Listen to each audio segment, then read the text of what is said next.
Iniciando la grabación. Perfecto.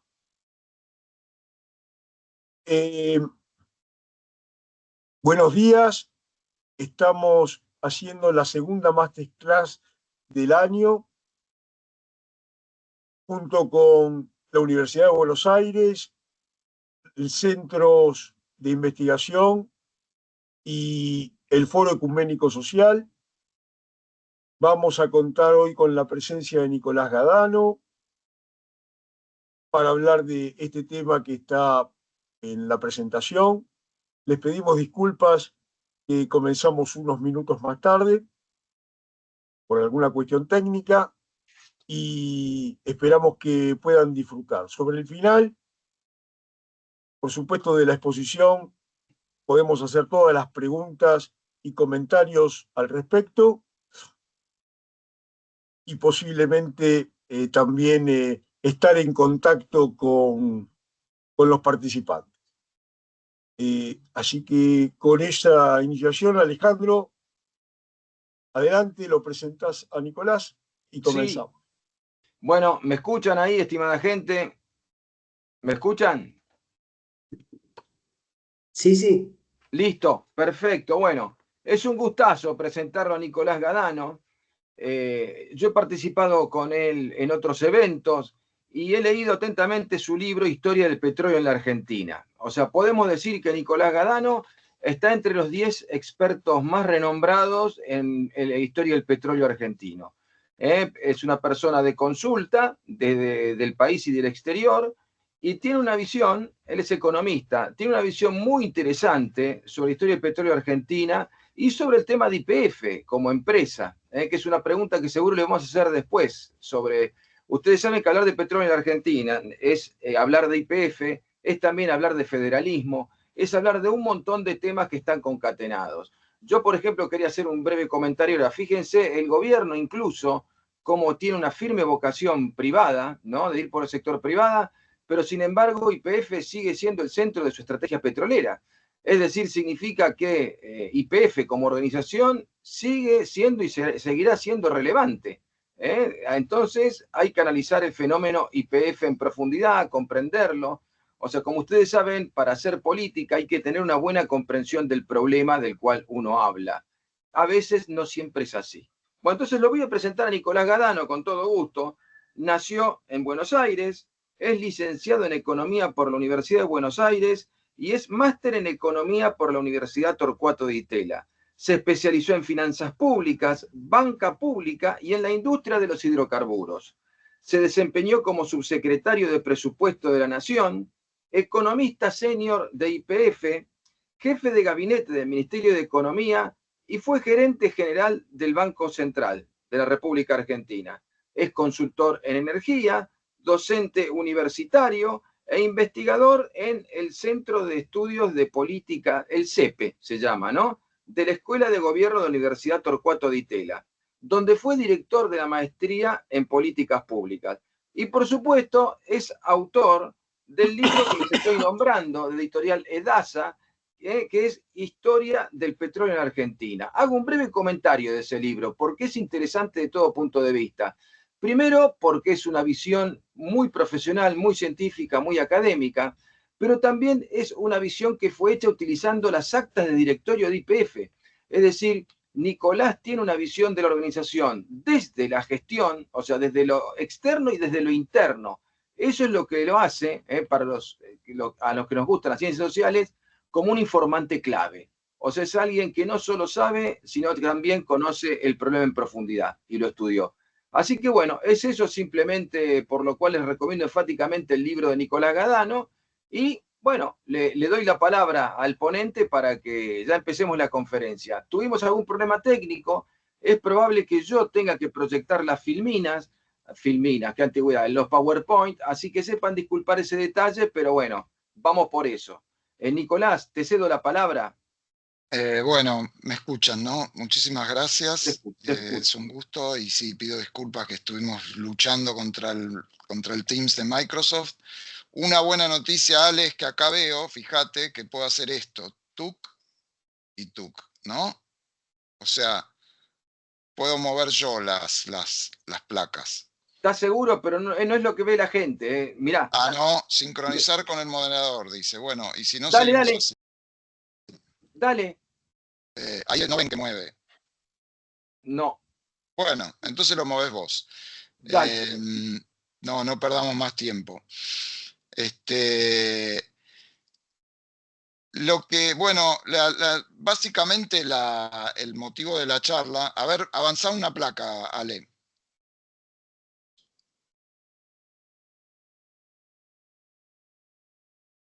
Ahí avancé. Ah, yo no lo veo. Ah, ahí avanzaste. Bueno. Eh, de lo que vamos a hablar hoy es de política petrolera, entendida como política energética, política de los hidrocarburos, ¿no? También cuando uno habla de petróleo, medio incluye al gas. El mercado de la energía, todos bien saben, no es como si estuviéramos hablando de caramelos o de otros mercados, ni en Argentina ni en el mundo. La energía es crítica, la energía mueve el transporte, la energía le da bienestar a los hogares y la energía es uno de los insumos principales de las actividades productivas, todas, algunas con mucha más intensidad. Y los hidrocarburos fueron desde la revolución industrial, diría desde la segunda parte del siglo XIX, hasta hoy, aunque estamos en un proceso de transición, han sido la fuente principal de energía primaria del mundo y de la Argentina también. Y bueno, y en Argentina tenemos una historia muy rica, muy extensa en materia de hidrocarburos y por supuesto también de política de hidrocarburos y de decisiones en materia de qué hacer con los hidrocarburos. Ale mencionaba a YPF con un rol muy importante, ya vamos a llegar a eso. Pero bueno, cualquiera que conoce un poco la historia, el punto de partida es ese 13 de diciembre de 1907, la historia oficial, diría yo, que es cuando se descubre petróleo en Comodoro Rivadavia. Y ahí, para entrar ya en lo que son la política petrolera, la legislación, el marco regulatorio, lo que regía no era algo específico para el petróleo. Piensen que todavía ahí ni siquiera había autos, no habíamos entrado en la revolución del motor a combustión interna, todavía no se había resuelto la Primera Guerra Mundial, en donde hay un desplazamiento hacia el uso de derivados del petróleo. El petróleo se usaba más que nada para refinar y hacer querosén, y estaba legislado en el Código Minero, como un producto más del subsuelo. Y el Código Minero lo que decía era, el dominio es de las provincias son dueñas del subsuelo, y la explotación tiene que ser privada, de manera taxativa. Ahí pasame una placa, Ale.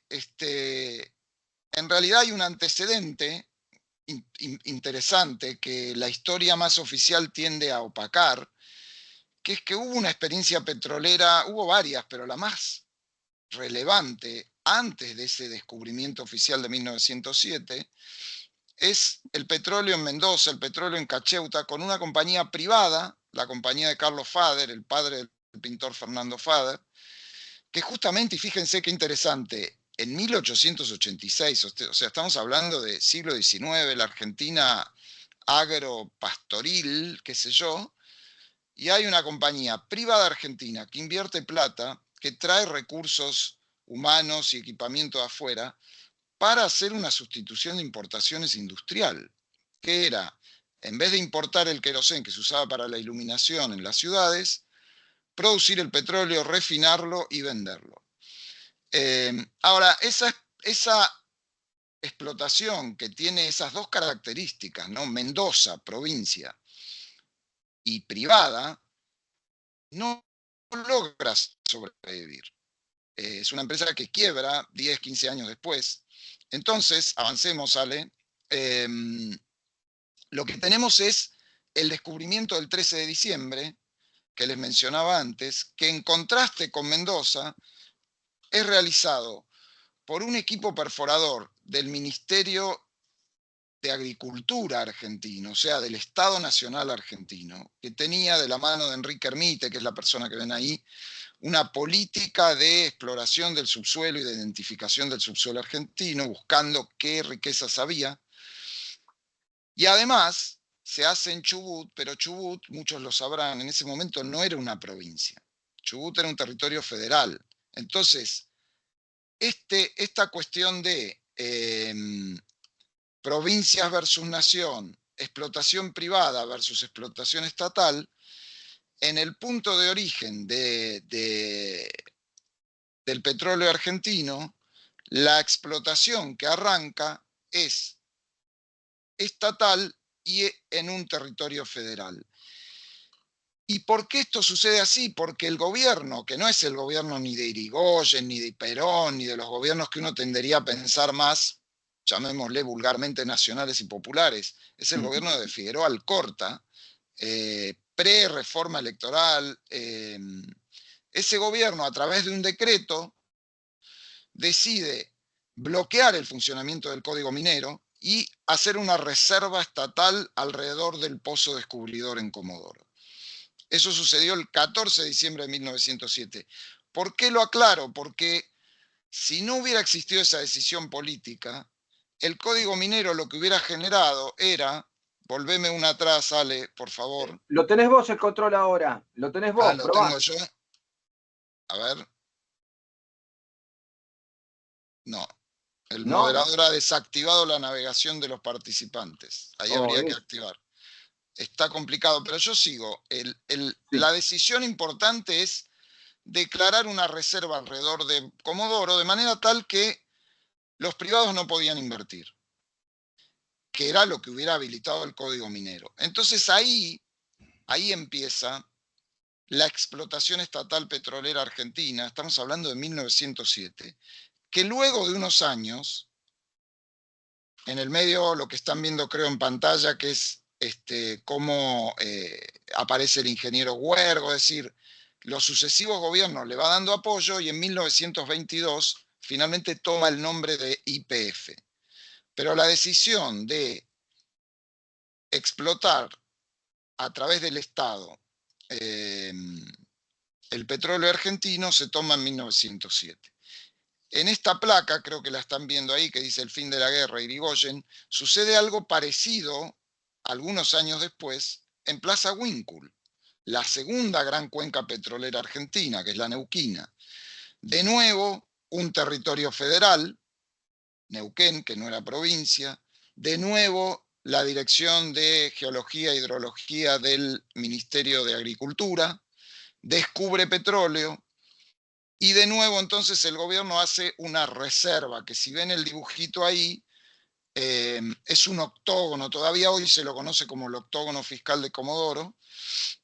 Por supuesto, alrededor de eso empiezan a aparecer las empresas privadas, como suele ocurrir, ¿no? Porque hay un descubrimiento, el gobierno se reserva una parte y los privados dicen, no, pará, esto ya en 1918, además, ya posguerra, ya década del 20, boom de los automóviles, no solo en el mundo, en Argentina. Piensen que en ese momento Argentina era un país muy rico, muy desarrollado, y entonces tenía más autos que Francia. Con lo cual, en esa década, Argentina es un mercado súper atractivo para la inversión petrolera, porque solamente compartía con Estados Unidos, naturalmente Estados Unidos en una escala muy grande, eran los únicos dos países donde uno podía encontrar petróleo, es decir, recurso, pero también un mercado. En América Latina, por ahí Venezuela y México eran petroleramente hablando más fuertes, pero no tenían el mercado argentino de demanda, de naftas, de querosén, etc. Entonces, vayamos avanzando, Alex, si seguís manejando. Dale vos si querés. No puedo, porque me marca desactivado, no sé quién es moderador, pero alguien podría ahí. Tapia, fíjate si puedes avanzar una. A ver, espera. No, o decir activar la navegación de los participantes es lo que podría hacer. Ahí. No, ahí avanzó, sí. Yo puedo seguir comentando. ¿A dónde querés ir? A ver, espera. No, está bien, ahí seguimos. Esto es lo que mencionaba de los años 20, que es una gestión petrolera y de YPF muy importante para Argentina, con esas tres figuras, ¿no? A la izquierda el presidente Alvear, en el medio el ministro que se llamaba Le Breton, Tomás Le Breton, y a la derecha el prócer petrolero, ¿no? El coronel Mosconi.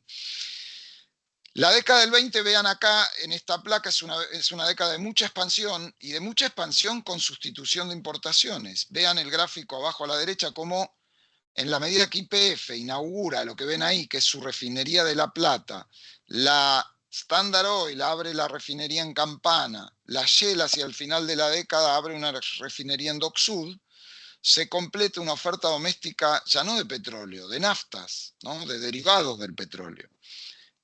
Con una integración vertical de la industria muy importante y con este equilibrio entre la inversión privada y la inversión pública a través de YPF. Sobre el final de la década, ahí sí vamos avanzando. Avanzá una, Tapia, a ver. No lo puedo hacer, Alejandro, hacelo vos. No me deja. Esperá, dame un No sé qué minuto. pasa. Bueno, yo Fíjate, sigo. Nicolás, vos fíjate si podés, porque en No, teoría no. podrías. Cuando intento me marca que el moderador, que no sé quién es, ha desactivado la navegación de los participantes, dice. Al principio yo podía, pero... Tapia, activa, No, activa. perdóname, no soy yo. Está ¿Quién es el, todo bien esto. quién es el moderador de la No, reunión? yo soy el organizador, pero están todos está tanto Alejandro como Fernando Esperá. y Nicolás como con la posibilidad de y eso permite pasar, pero evidentemente tenemos un problema técnico desde antes. Entonces, si antes veníamos pasando, sigamos de la misma forma. Pero le estoy dando yo y no me deja, ¿eh? A ver, espera, dame un segundo.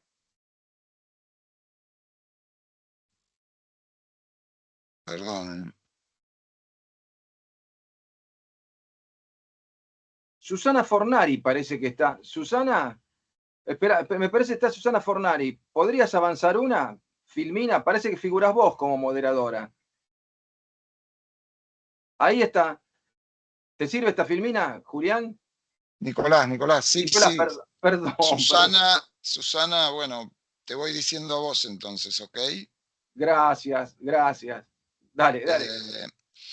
Bueno, nada, el fin de la década del 20, que es tan positiva para YPF, está muy marcado em, por, por la discusión política muy intensa de una ley petrolera.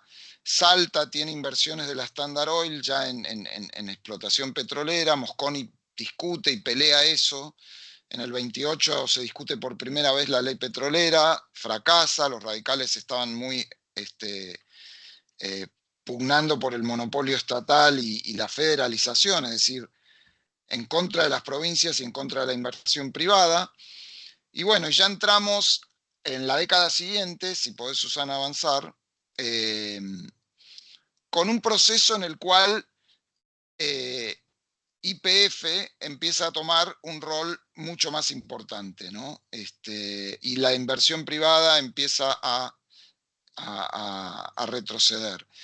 Tenemos ahí, como ven, la década del 30 tiene dos hitos muy importantes, que es por primera vez se vota una ley específica de petróleo, la ley de hidrocarburos, en 1935. Por primera vez se vota una ley orgánica de YPF. Esto es interesante porque vieron que la década del 30 es vista como una década, la década infame, todo eso. Bueno, es el momento en el que más respaldo se le da a YPF y el momento en el que por primera vez aparece el Estado participando en la renta petrolera porque se aprueban las regalías. Vieron que hoy se cobran, desde ese momento hasta hoy, el royalty, el 12% de la producción. Antes no se cobraba nada. Se empieza a cobrar impuesto a los combustibles en el consumo de naftas y gasoil. Y se empieza ahí, algo pasó.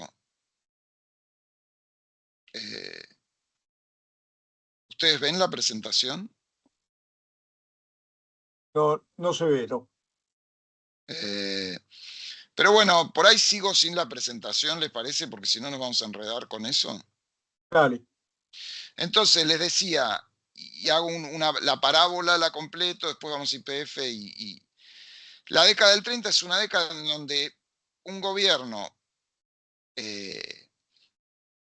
con alguna falta de legitimidad electoral, con los problemas políticos que todos conocemos, avanza hacia el monopolio estatal y la nacionalización del petróleo, es decir, a darle mucho más poder a YPF y ir dejando de lado a las provincias, con una ley orgánica, con una ley de hidrocarburos, con el pago de royalties, con el pago de impuestos a los combustibles. Son años donde la industria crece muchísimo, donde YPF crece muchísimo, es como la edad de oro de YPF. YPF pasa a producir insecticidas, petroquímica, asfaltos. Por primera vez arma su sede central ahí en Diagonal Norte, el edificio que quizás varios de ustedes conocen, ya ahora está en Puerto Madero.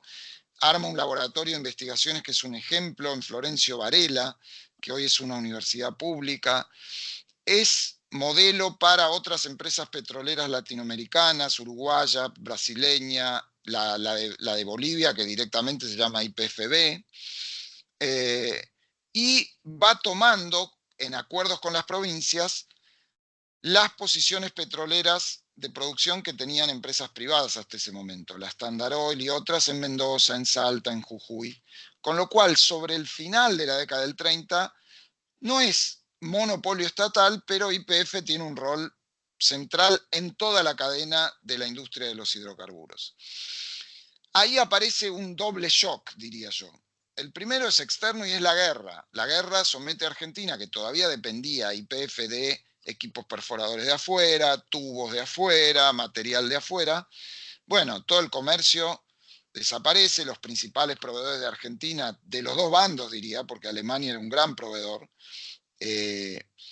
entran en el conflicto y dejan de proveer, y entonces hay un esfuerzo muy grande que provoca una descapitalización importante de la industria. Simultáneamente, sobre el fin de la guerra gana el peronismo, y el peronismo tiene un abordaje en el discurso y después en los hechos de nacionalización y monopolio estatal, de completar ese proceso que de hecho había comenzado. La Constitución del 49 declara la propiedad inalienable e imprescriptible del petróleo, pero fíjense qué curioso que nunca se produce eso en los hechos. O sea, la ESO y la Shell, por ejemplo, mantienen durante todos esos años peronistas y después también, y hasta hoy, con otro nombre porque han vendido esos activos, mantienen su posición en lo que se llama el downstream, o sea, en refinación y venta de combustibles. Y la paradoja es que en ese mismo momento, estamos hablando de mitad de siglo, 1949, cuando imagínense, nivel constitucional, ¿qué más alto que eso se puede poner? Se declara el monopolio estatal y la nacionalización, o sea, provincias, olvídense, esto es nacional y esto es estatal. El mismo Perón inicia el camino que nos llevaría 50 años después a exactamente lo contrario, que es provincialización y propiedad privada o gestión privada de los recursos. ¿Cómo es esto? Bueno, los que han trabajado la política económica de Perón saben que Perón relativamente rápido entra con este problema del estrangulamiento externo, o sea, se da cuenta que si quiere que la economía siga creciendo, que el consumo siga creciendo y sin devaluar, discusión que por cierto no parece tan lejana, ¿no? El peronismo hace un giro cuyo locomotora es la política petrolera, que es atraer capital privado. Perón de manera muy pragmática empieza a negociar contratos con las principales compañías privadas diciendo, ¿vieron cómo era Perón? Bueno, sí tenemos los recursos, pero no tenemos las divisas, que vengan, que traigan las divisas, que inviertan y se lleven su parte. Y así aparece el primero de los contratos, que es famoso, que se llama el contrato con la California, que era la Standard Oil de California, que hoy es Chevron, que está en Argentina, en Vaca Muerta. Pero bueno, eso es en 1954, 1955, Perón envía el proyecto al Congreso, el Congreso no se lo aprueba, el peronismo está en crisis, junio del 55, nunca se llega a implementar ese contrato. Cae Perón. Principal opositor a ese contrato, Arturo Frondizi, con un libro famoso que se llamaba Petróleo y Política, muy antiimperialista, diciendo, es más, hay una frase que me gusta recordar, que dice de Frondizi, que decía que el contrato de Perón de la California, que era básicamente un contrato exploratorio en Santa Cruz, era la marca física del vasallaje, porque era entregarle un área al extranjero y bla, bla, bla. Bueno, cae Perón, la Libertadora es bastante fallida en sus intentos petroleros y aparece un detalle no menor, que después va a ser muy importante, que es que como producto de leyes del peronismo, y eso no se revierte, las principales cuencas petroleras de Argentina ahora sí son provincias. Se provincializa Chubut, se provincializa Neuquén, entonces ya hay gobernadores, hay intereses provinciales, la Libertadora medio que ni fu ni fa, y aparece en el 58 Frondizi, principal opositor al contrato. Bueno, no solo hace un contrato, hace 20 contratos. Frondizi tiene la misma visión pragmática y realista de Perón, que es, no estamos en condiciones de desarrollar estos recursos, los tenemos, hay reservas, YPF no tiene capacidad financiera de divisas, a esa altura les diría ni tampoco de eficiencia, porque el peronismo dañó muchísimo YPF a través de darle mucha presencia a los sindicatos, algo que antes no sucedía. Antes había sindicatos de izquierda en la industria petrolera. Estoy hablando antes del peronismo, ¿no? Después aparece este modelo, SUPE, para los que se acuerdan, Sindicato Único de Petroleros del Estado, en donde uno iba a YPF y no sabía si el capo era el presidente de YPF o Diego Ibáñez, ¿no? O el capo del SUPE. Entonces Frondizi dice, con Sábato, con Rogelio Frigerio, muy polémica toda esa época, pero muy exitosa en resultados, porque la producción petrolera en los 4 años de Frondizi se triplica. Y llegamos al autoabastecimiento, con inversión en contratos de exploración, de desarrollo, de producción, de perforación. Aparecen empresas como el ENI, que ahora Ale reapareció, y es interesante ver a Milei con su discurso, sacándose una foto con Giorgia Meloni, mientras 2 empresas con mayoría estatal firman un acuerdo para desarrollar el GNL en Argentina, ¿no? El ENI y YPF. Esto fue la semana pasada. Bueno, sigo el relato, ¿no? Entonces ahí aparece el capital privado, extranjero principalmente, en el marco de figuras contractuales que son contratos de servicios con YPF, pero con una presencia creciente, ¿no? YPF como gran organizador, pero empezando a perder terreno ahí. Y las provincias muy activas también. Bueno, viene Ilia, ahí hay es una gran discusión, ¿no? Pero yo creo que es un fallido la anulación de los contratos, que era una promesa electoral. Voy a decir algo polémico, a veces no hay que hacer lo que uno prometió en las elecciones. La producción se estanca, el YPF y el gobierno argentino entran en un conflicto judicial interminable, nadie sabe bien quién maneja esas áreas. Y bueno, también es cierto que el gobierno de Ilia lo voltea a un golpe militar, a los 3 años también, aparece Onganía, y con Onganía se aprueba algo que nosotros decimos hoy la ley de hidrocarburos hoy vigente, 17.319, no es una ley, porque con Onganía no había Congreso.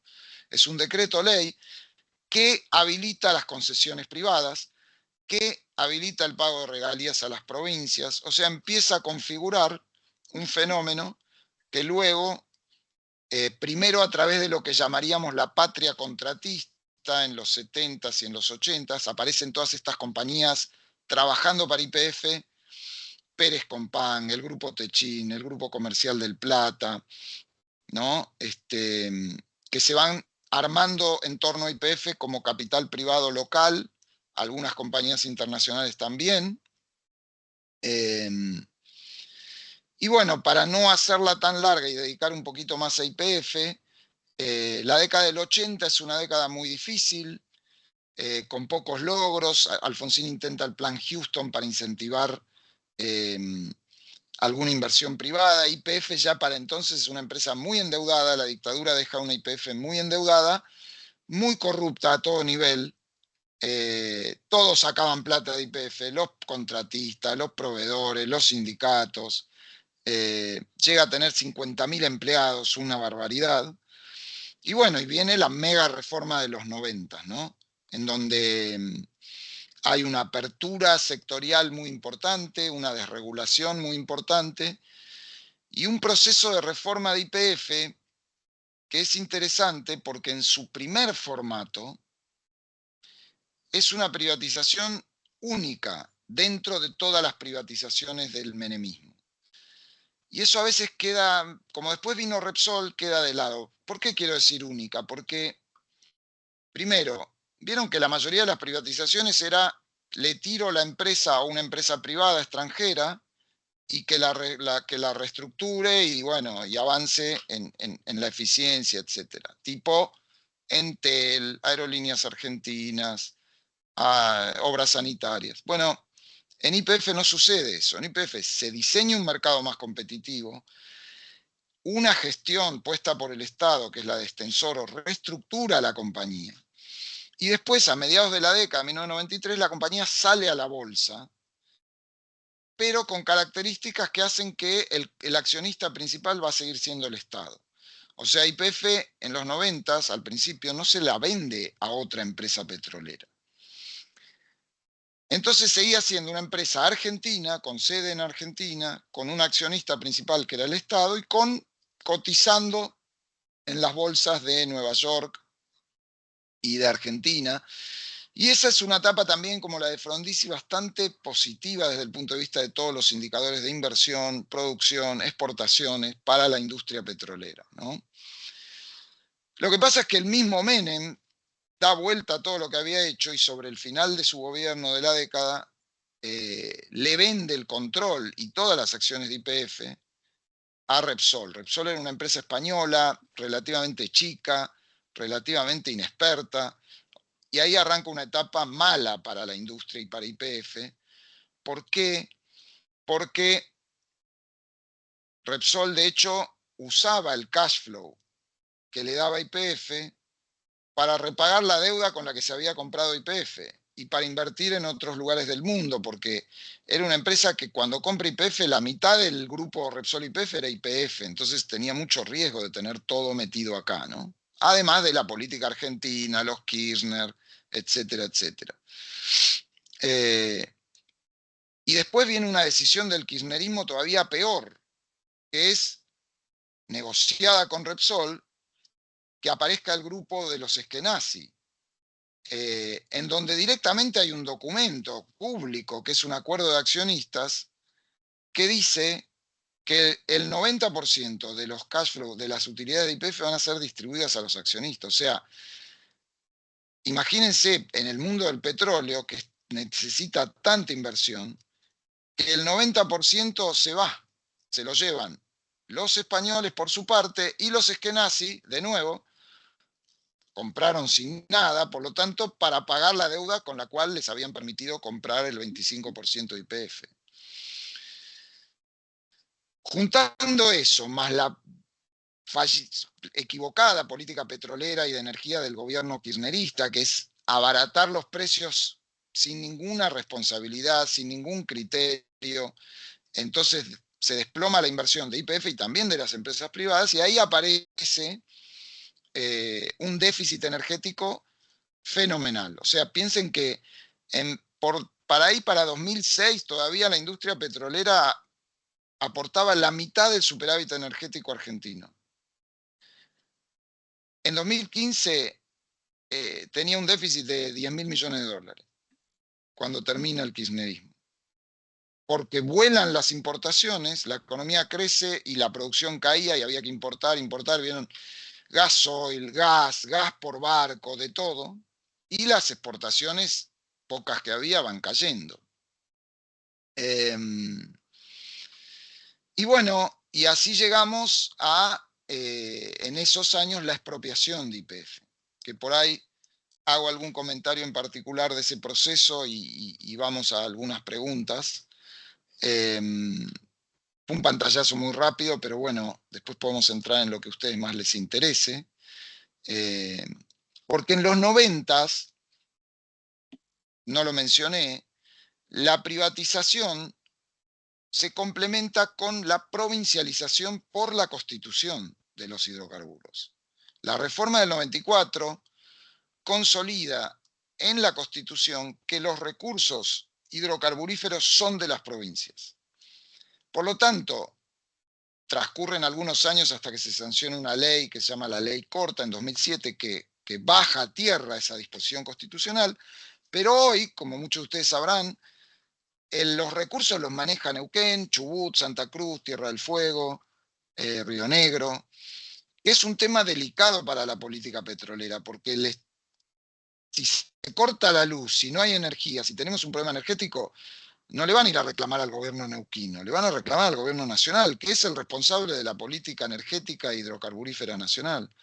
Pero ha perdido una herramienta clave, que es el control de los recursos, que es provincial. Bueno, lo dice la Constitución, o sea que no nos podemos enojar o no, pero esa es la realidad desde la reforma de los 90. Entonces, la parábola que se da a lo largo de 100 años es un origen con normas provinciales, o sea, defendiendo el recurso provincial y la gestión privada. Eso va cambiando hacia gestión nacional, perdón, gestión privada, gestión estatal y dominio nacional, Constitución del 49, pico, y luego vuelve hacia fin de siglo a un recurso provincial, de control provincial y con mucha participación privada. Y lo último que sucede con YPF, que es lo que le quería comentar y que todavía hoy se habla de los 16.000 millones de la deuda que tenemos por el error en la expropiación, ya son 17.000 o más, porque la cuenta se mueve a un interés del 8% anual. ¿Y por qué pasó esto? Porque eso es extraño, daría para hablar un rato largo de política, porque yo les mencioné lo del ingreso del grupo Eskenazi, que es en 2008, totalmente impulsado por el gobierno kirchnerista. O sea, Repsol no eligió a los Eskenazi, que de petróleo sabían cargar nafta en la estación de servicio. No tenían experiencia en eso. Y estaba Cristina Fernández de Kirchner de presidenta. 4 años después, 2012, la misma Cristina hace estallar ese acuerdo con una ley de expropiación que saca a Repsol, pero que a la vez hace caer ese acuerdo y por lo tanto los Eskenazi no pueden pagar sus deudas y también pierde sus acciones.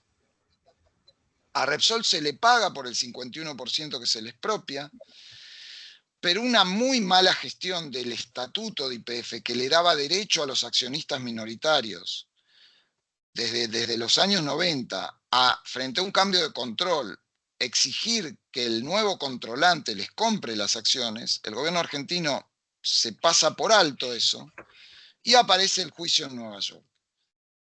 Y ese juicio es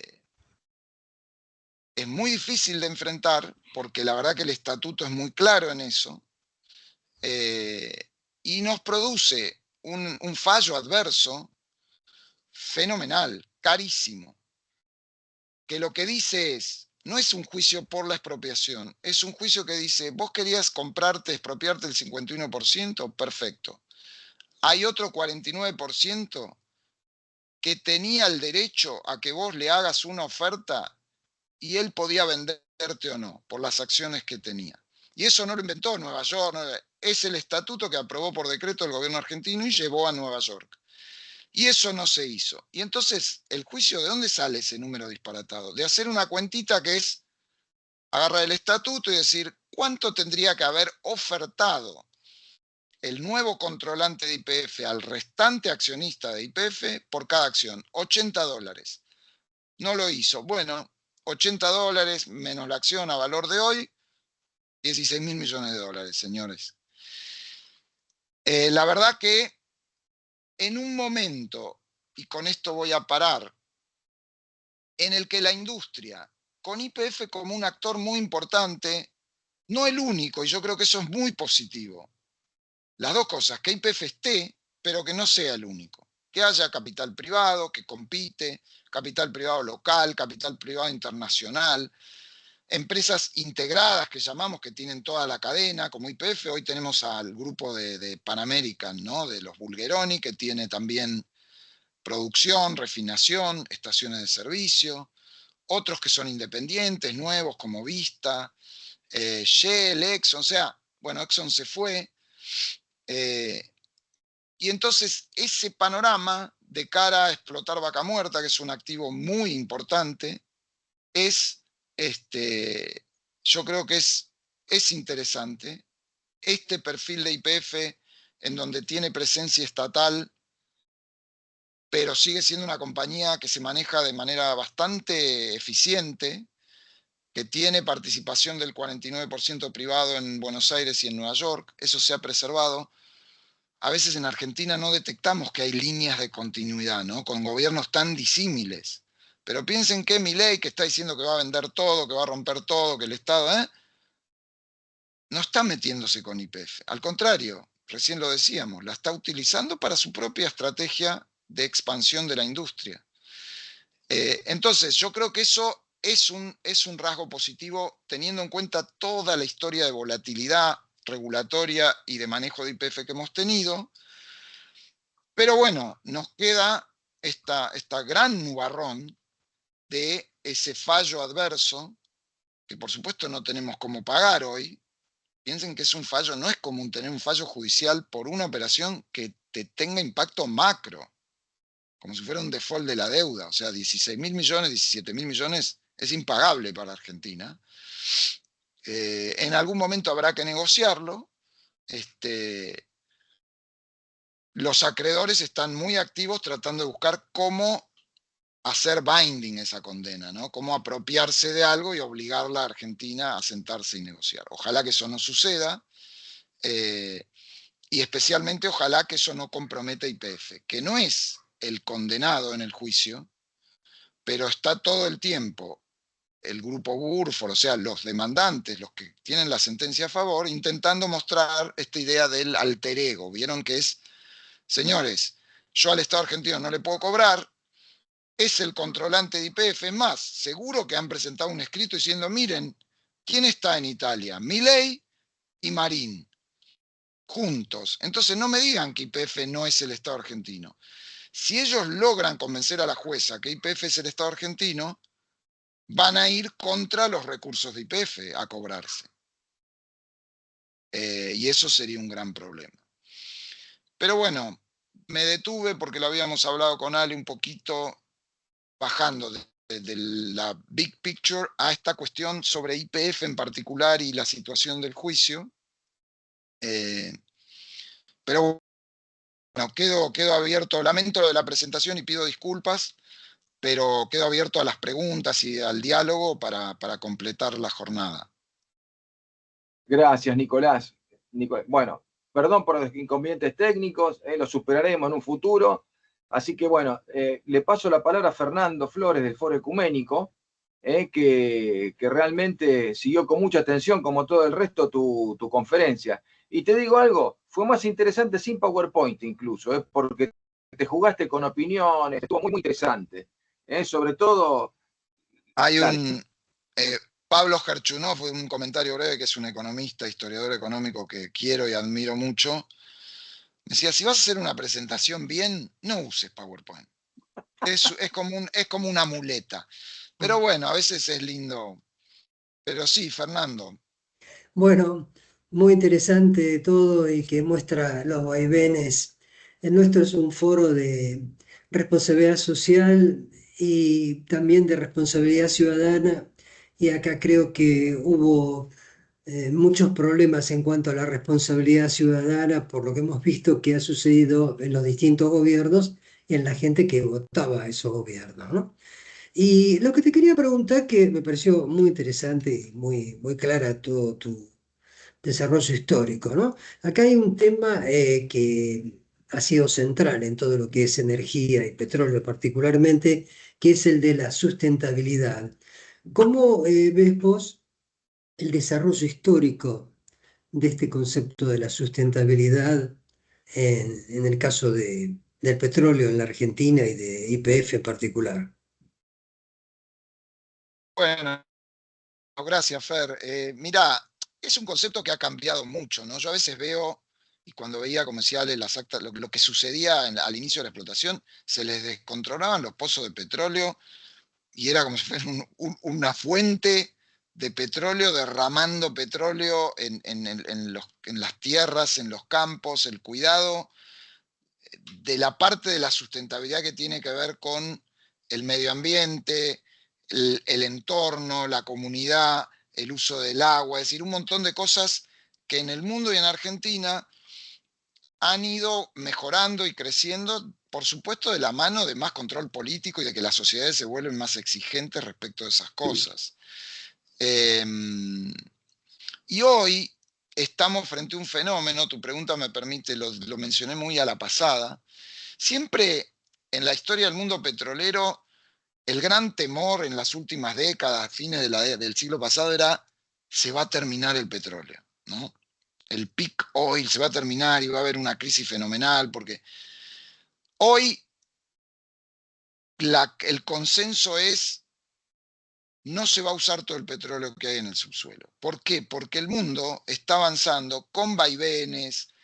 Uno lo escucha a Trump y dice, bueno, no sé, retrocedimos 400 años en esto, pero no es así, ¿no? Nunca es lineal, pero el mundo está convencido y hay pruebas científicas de que el uso de los hidrocarburos como fuente principal de energía no es sustentable para el planeta, y no porque se van a terminar, sino porque hay un problema con la generación de gases de efecto invernadero, que es algo que fue identificándose de a poco, ¿no? Y el calentamiento global y el impacto brutal que eso produce. Si quieren, nos concentramos solamente en lo económico, ¿no? Porque el clima se vuelve mucho más volátil, inundaciones, etcétera, que no solamente producen muerte y tragedia, sino costos económicos brutales. Entonces, el mundo hace tiempo que ha iniciado un proceso de transición energética para dejar de lado el uso de los hidrocarburos, el más contaminante es el carbón, e ir hacia fuentes de energía renovables, que también tienen sus complejidades, su dificultad técnica, sus polémicas. La nuclear, por ejemplo, es un tema que va y viene, ¿no? Pero creo que afortunadamente, como en muchas cosas, y no exento de conflictos permanentes, el concepto de sustentabilidad amplio, a escala local y a escala universal, porque el problema del calentamiento global tiene eso que los economistas llamamos externalidad, que es que no se puede abordar de manera individual. Eh, cada vez que uno prende el auto, si es de combustión interna, está aportando su granito de arena a eso, ¿no? Entonces tiene que haber una política global para detener eso. Pero entonces la sustentabilidad en todas las dimensiones, afortunadamente, es una preocupación mucho más marcada en toda la gestión de la energía y en particular de la industria de los hidrocarburos. No siempre es tan fácil, ¿no? Porque las empresas son empresas, a veces no respetan este tipo de cosas, y bueno, y aparecen los conflictos con las comunidades, con las autoridades, pero yo creo que es un mundo y son compañías que entienden que la licencia social es muy importante, que hay que dialogar, que hay que llevar adelante operaciones más limpias, más responsables, con mucha más seguridad en el trabajo, o sea, todo eso, si uno toma realmente una perspectiva histórica, ha mejorado muchísimo, pero bueno, hay problemas, ¿no? O sea, sin duda. Bueno, muy bien, muy bien. Y dentro de ese desarrollo histórico, ¿dónde crees que hubo mayor énfasis en este tema? ¿En qué gobiernos o en qué periodo? No, mira, yo creo que ¿cómo te podría decirlo? A veces, y se da hoy también, ¿no? Que yo creo que es equivocar la discusión, ¿no? Irse a las soluciones extremas, como si fuera, ¿no? Que pasa a veces también en otros recursos naturales. O explotás o prohibís la explotación.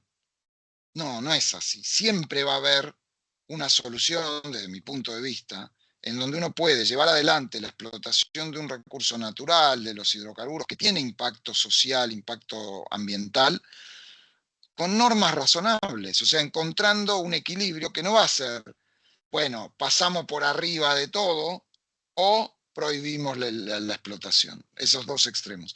¿Por qué comento esto? Porque a veces los gobiernos que han generado esta cosa de impulsar la explotación en un país tan complicado y tan volátil, caen en el extremo de decir, ah, no, el que plantea un problema porque dice, che, pará, ojo con el medio ambiente, se está oponiendo. Y entonces, del otro lado se pasan de rosca y no me importa nada. Acá lo único importante es producir, producir y producir. Drill, drill, drill, como dice Trump, ¿no? Y no, no. Y los países que han crecido, miren, aprovecho, siempre he mirado por muchos motivos, pero por el motivo petrolero con mucha admiración a Noruega. Noruega tiene una empresa estatal que es un ejemplo. Se llamaba Statoil y ahora se llama Equinor.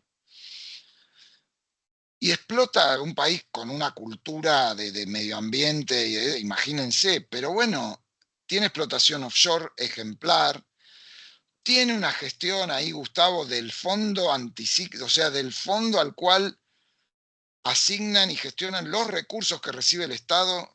Noruega creo que tiene 3 PBIs en un fondo guardados, porque no se la gastan. Neuquén se gasta las regalías de hoy y la de mañana y la de dentro de un año. Vive endeudado.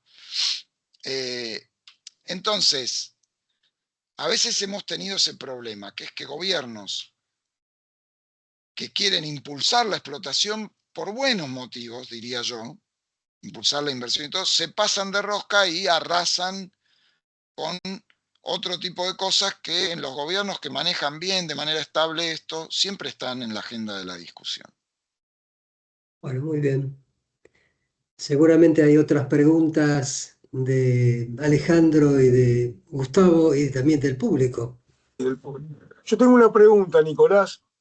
Eh, la verdad que me encantó la exposición, fuiste muy claro y, como dijo Fernando recién, la evolución que ha tenido la empresa, el sector, ¿no? Porque van de la Claro. mano, Sí, con los vericuetos, como si uno lo piensa como, no sé si como un punto de partida para los siguientes años, en función de poner en marcha una política que sea exitosa, ¿no? O que dé frutos convenientes para todos los argentinos, en definitiva. Para el sí. Estado también, pero para todos los que viven acá. Pensando de esa forma.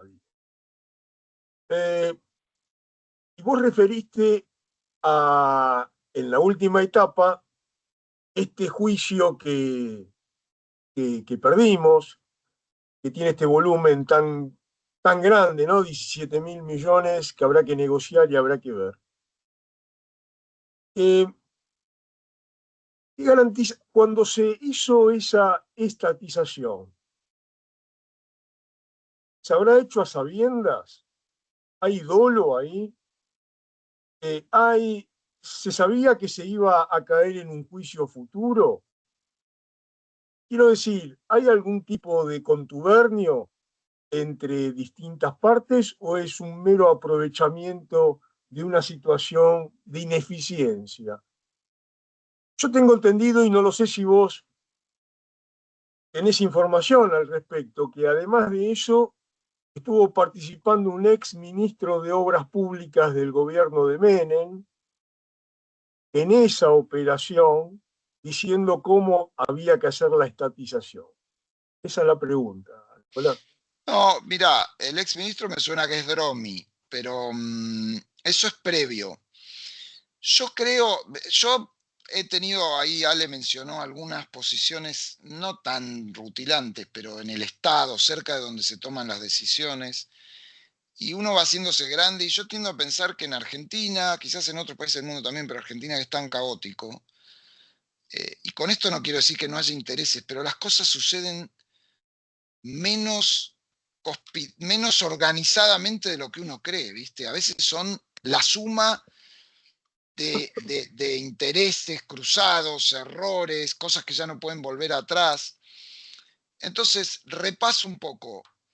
Lo que sí es una operación que para mí es una operación, no creo que ilegal, porque hubo que hacerla respetando las normas de la SEC, que es brava, la Security Exchange Commission, tanto para Repsol, que cotiza, como para YPF, que cotizaba, que es esta operación que yo les digo de la incorporación forzada de los Eskenazi en YPF.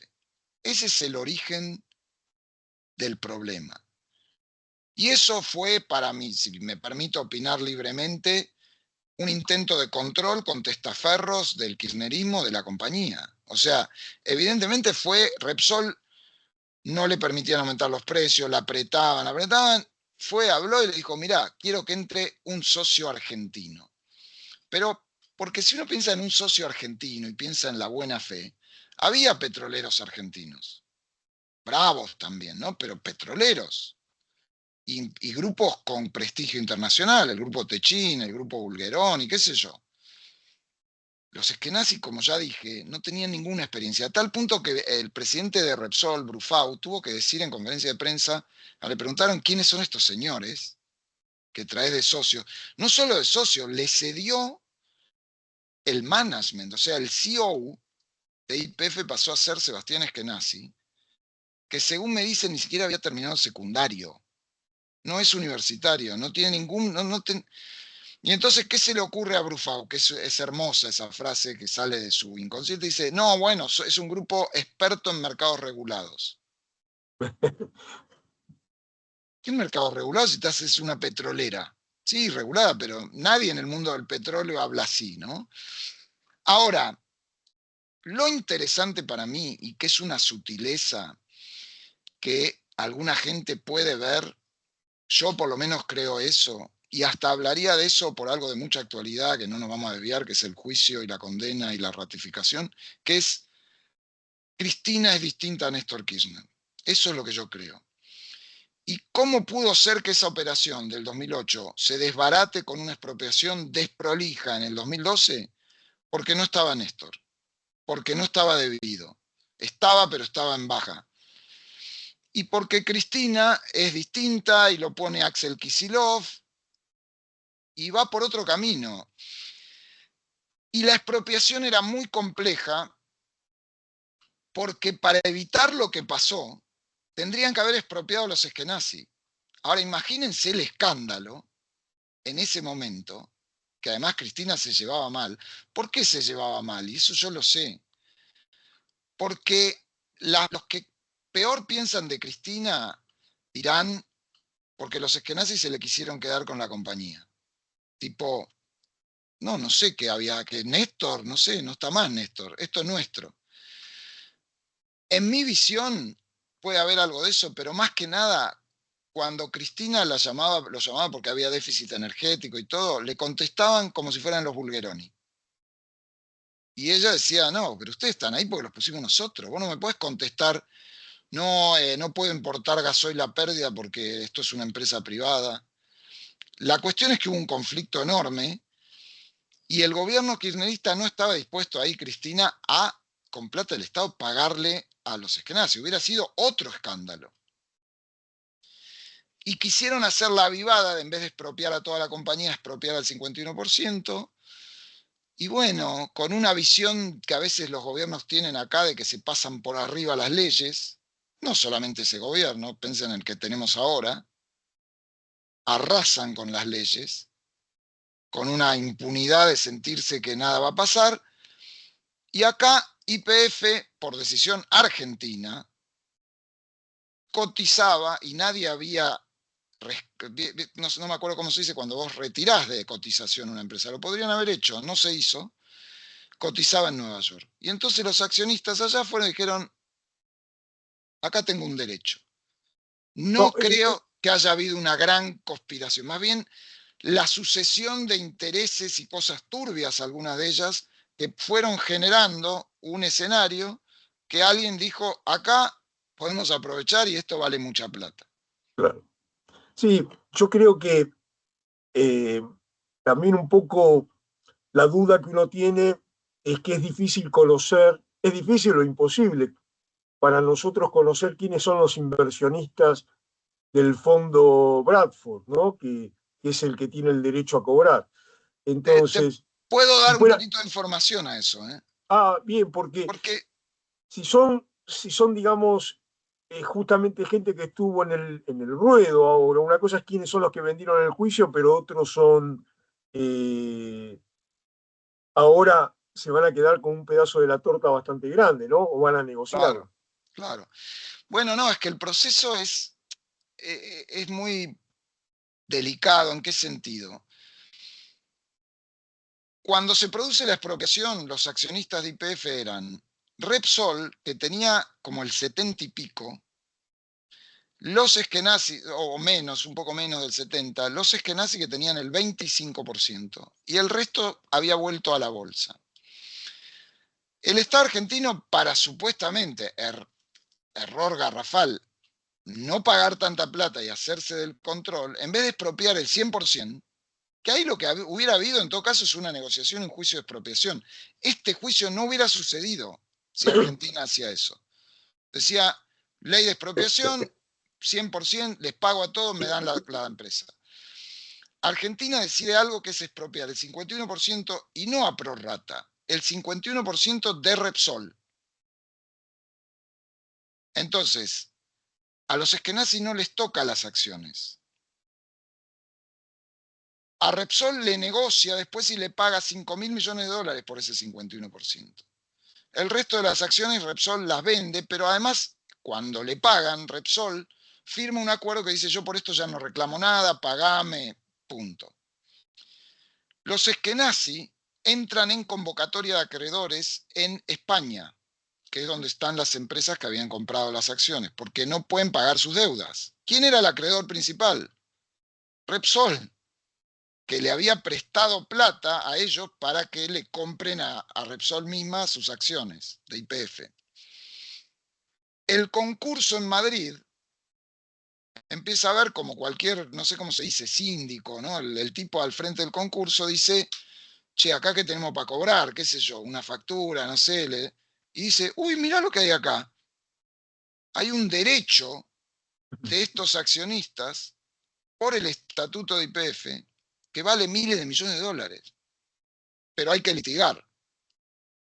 Entonces no le vende, sino que hace un acuerdo con una empresa que se dedica a eso, muy pública en el sentido de que cotiza en bolsa, que se llama Burford. Y el acuerdo dice, Burford se queda con el 70% de lo que logre, el resto va al concurso, que es el dueño de ese reclamo. Entonces fíjense la paradoja, o la vuelta que tiene esto. Burford pone plata, pone plata, pone plata, pone plata, a riesgo, consigue el fallo. Si hoy Argentina no lo va a hacer, pagara los 16.000 millones de dólares, Burford se queda con el 70%. Bueno, hay una parte que es de otros accionistas, ¿no? De la parte del concurso de los Eskenazi. Burford se queda con el 70%. El resto va al concurso. ¿Qué hace el concurso? Paga a los acreedores. ¿Quién recibiría de nuevo plata? Repsol. Pero no por sus acciones que ya cobró, sino porque le había prestado plata a los Eskenazi. Y si sobra plata, ¿quién se queda con esa plata? Los Eskenazi. Con lo cual sería una cosa, bueno, así estamos, ¿no? Pero es bastante pública la información, porque en el medio hay un concurso judicial, un concurso preventivo en un juzgado de España, o sea, lo que nunca sabremos es cómo y por qué los Eskenazi se pudieron hacer de esas acciones de quién eran en realidad. Bueno, son de las empresas que están en España, ¿no? Y también si los eskenazi tienen derecho sobre una parte de ese 70% del fondo. Yo creo que no, porque ahí intervino la justicia, la negociación con Burford fue del concurso, no de los eskenazi. Funcionarios judiciales españoles, no veo que hayan podido tener incidencia ahí, realmente. Bueno, y para terminar, incluso fíjense que esto es muy de abogados internacionales, ¿no? Hay abogados argentinos que dicen, si Repsol llega a ver $1 más por esto, porque se produce ese rulo, ¿no? Que Argentina paga, Burford cobra, entrega el 30% y Repsol cobra, Argentina le puede hacer un juicio internacional a Repsol diciéndole, vos firmaste que no ibas a recibir más plata de esto. Pero ¿cuál es la posición de Repsol? No, eso era por el 51% que vos ya me pagaste, yo no te reclamé nada por eso. Esto es algo que yo le presté a esta gente y que nunca me devolvieron. claro. Pero forma parte de la misma transacción. Entonces, es tremendo, a mí cuando lo cuento y lo conversamos, esto tiene para adelante todavía una historia. Y como es tanta plata, va a ser noticia de los diarios y etcétera, etcétera. Habrá que tomar decisiones muy difíciles. Perfecto, Nicolás, muy claro. Alejandro y el público. Bueno, yo hago una pregunta más, cortita, ¿no? Finalmente, la participación de las provincias en YPF, ¿no? Porque son actores que uno no puede negarlo, ¿no? Por derecho constitucional, por todo. ¿Aporta algo bueno o su presencia, digamos, es una especie de problema, ¿no? O sea, ¿qué es lo bueno de tener a las provincias, digamos, en el directorio de YPF de alguna forma? Si es que están, ¿no? Bueno, ahí hay toda una discusión que no la mencioné. Las provincias, por la Constitución, son las dueñas del recurso. Por lo tanto, gestionan los permisos exploratorios y las concesiones a YPF y a las demás empresas. A YPF la tratan como a cualquier otra. La propiedad de YPF se discute porque cuando el Estado, y yo ahí soy defensor del Estado Nacional a muerte, y pese a que tengo una trayectoria y una familia neuquina, en Neuquén me quieren matar cada vez que digo esto, pero digo, porque la ley de expropiación que estábamos hablando de 2012 dice las provincias podrán acceder a parte de esas acciones. Y a partir de ahí el Estado Nacional les ha dado presencia en el directorio. Pero las provincias nunca pusieron un mango. El Estado Nacional ya pagó 5.000, 6.000 millones de dólares por ese 51%. Tiene un juicio de 16.000. Las provincias nunca pusieron un peso. Entonces, no hay por qué. YPF es una empresa nacional. Si después políticamente conviene tener un director de Neuquén, y yo lo tendría, porque tenés el grueso de tus activos en esa provincia. Pero la verdad que un director de Mendoza, un director de... no tiene ninguna justificación. Y tampoco aporta demasiado, ¿no? Creo que con tener un director, por ejemplo, un formato para ser equilibrado es tener un director neuquino y uno rotativo de las demás provincias para que expresen en YPF la visión provincial, me parece que eso sería razonable. Alguna voz provincial, así como está el Estado Nacional y después los privados. Entendido, entendido.